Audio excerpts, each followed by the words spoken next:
రాజకీయాల్లో ఇదంతా సహజమప్ప అన్నదొక dialogue. Cinema field అన్నాక ఇదంతా సహజమప్ప అన్నది లేటెస్ట్ గా చాలా మంది నుంచి వినిపిస్తున్న డైలాగ్. మీ ప్రొడ్యూసర్ మీద అన్నేసి రైట్స్ జరుగుతుంటే మీరేంటి ఇలా విజయోత్సవాలు చేసుకుంటున్నారు అని మీడియా అడిగిన ప్రశ్నకు హీరో వెంకటేష్, డైరెక్టర్ అనిల్ ఇద్దరు అవాలా జరుగుతుంటాయి అంటూ జనరలైజ్ చేసే యత్నం చేశారు. ఇంతకీ ఏంటా జరిగేవి, వాటి కథ కమామిషి అసలేంటి? ఈ సంక్రాంతికి దిల్ రాజు నుంచి 2 సినిమాలు, ఒకటి గేమ్ చేంజర్ కాగా మరొకటి సంక్రాంతికి వస్తున్నాం. ఈ 2 సినిమాల్లో గేమ్ చేంజర్ అనుకున్న విధంగా బాక్సాఫీస్ ముందు సత్తా చాటలేకపోవడంతో అట్ ద సేమ్ టైం సంక్రాంతికి వస్తున్నాం 230 కోట్ల కలెక్షన్లను టచ్ చేయడంతో ఏది ఏవైనా మనము ఒక పండగ సెలబ్రేషన్ చేసుకోవాలన్న కృత నిశ్చయానికి వచ్చారు దిల్ రాజు.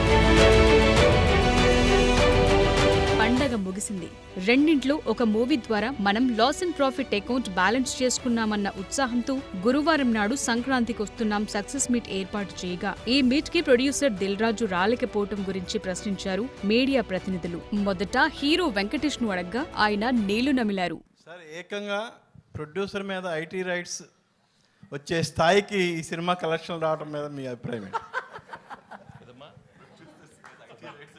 అయిందా? నిజమా?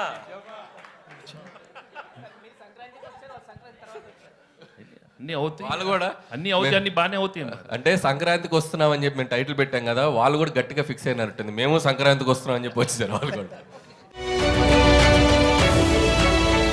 వెంకటేష్ ఎటూ తేల్చకపోవడంతో తన చేతిలోని మైక్ కి పని చెప్పిన యంగ్ డైరెక్టర్ అనిల్ రావిపూడి తమ సినిమా పేరు సంక్రాంతికి వస్తున్నామని, ఆదాయ పన్ను శాఖ వారు కూడా సంక్రాంతికే వచ్చారని అన్నారు. అక్కడితో ఆగక సుకుమార్ ఇంట్లో ఐటీ దాడులు జరుగుతున్నాయి, మరి మీ పరిస్థితి ఏంటని అడగ్గా అసలే కామెడీ వెటకారాలను బాగా వంటబట్టించుకున్న అనిల్ ఏమన్నాడో మీరే చూడండి.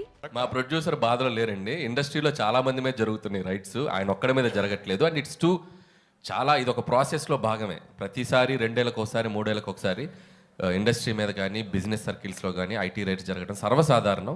సో అలాంటి ఒక ప్రాసెస్లో జరిగే భాగం. ఇంకా వాళ్ళు మమ్మల్ని, మేము వాళ్ళకి కాంటాక్ట్ అవ్వలేకపోతున్నాం. ఎవరో డ్రైవర్స్ నుంచి దొంగచాటుగా అక్కడక్కడ పట్టుకుని సార్ మేము ఇలాంటివి చేస్తున్నాం అంటే రాజుగారు ఒకటే చెప్పారు, మేము వచ్చినా రాకపోయినా మీరు ప్రమోషన్స్ కానీ ఇంట్రాక్షన్స్ కానీ ఏవి ఆపొద్దు, ఈ సినిమా విజయాన్ని ప్రజల మధ్య మీరు పంచుకుంటూనే ఉండండి. వాళ్ళ క్లియర్ ఇన్స్ట్రక్షన్ మాకు ఉంది కాబట్టి హ్యాపీగా మేము మా పనిలో మేము సినిమా గురించి, ఇదేదో మా పర్సనల్ ఇది కాదు, సినిమా కోసం జస్ట్ కేమ్ హియర్. సుకుమార్ ఇంట్లో జరుగుతుంది, మీ ఇంటికి కూడా వస్తారా?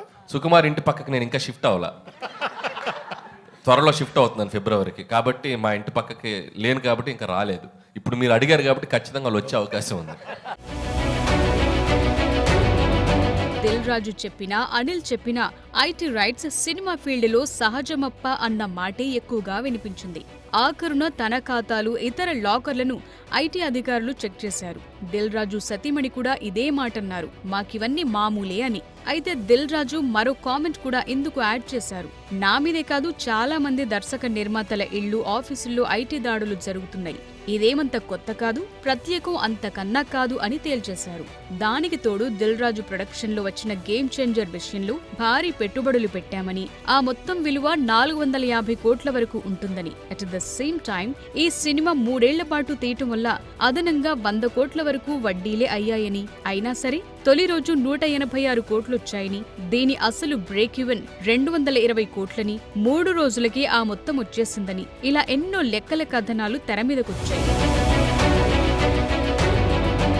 ఇదిలా ఉంటే పుష్ప పార్ట్ 2 దక్షిణాది వసూళ్లు ఏమంత గొప్పగా లేకపోయినా ఉత్తరాదిన ఇరగదీసిందని, దీంతో ఈ చిత్రం అన్ని ఖర్చులకు పోను 1500 కోట్ల లాభాలను వెనకేసిందని, దీంతో ఈ సినిమాలో వాటాలున్న అల్లు అర్జున్ కి 300 కోట్లు, దర్శకుడు సుకుమార్ కి 250 కోట్లు వచ్చే ఛాన్సులున్నాయన్న వార్తలు వెలుగుచుట్టం వంటి కారణాలతో ఐటీ శాఖ అధికారుల్లో ఆసక్తి చెలరేగిందని, ఇన్ని వందల కోట్ల వ్యాపారమా, ఇన్నేసి కోట్ల లాభాలా, ఇంత లేసి రెమ్యూనరేషన్లా, మరి వీటికి లెక్కపత్రాలేంటి, పన్ను కట్టారా లేదా అన్న కోణంలో తనిఖీలు చేయటానికి 200 మంది అధికారులు 55 బృందాలుగా విడిపోయి 8 చోట్ల తనిఖీలు చేశారు.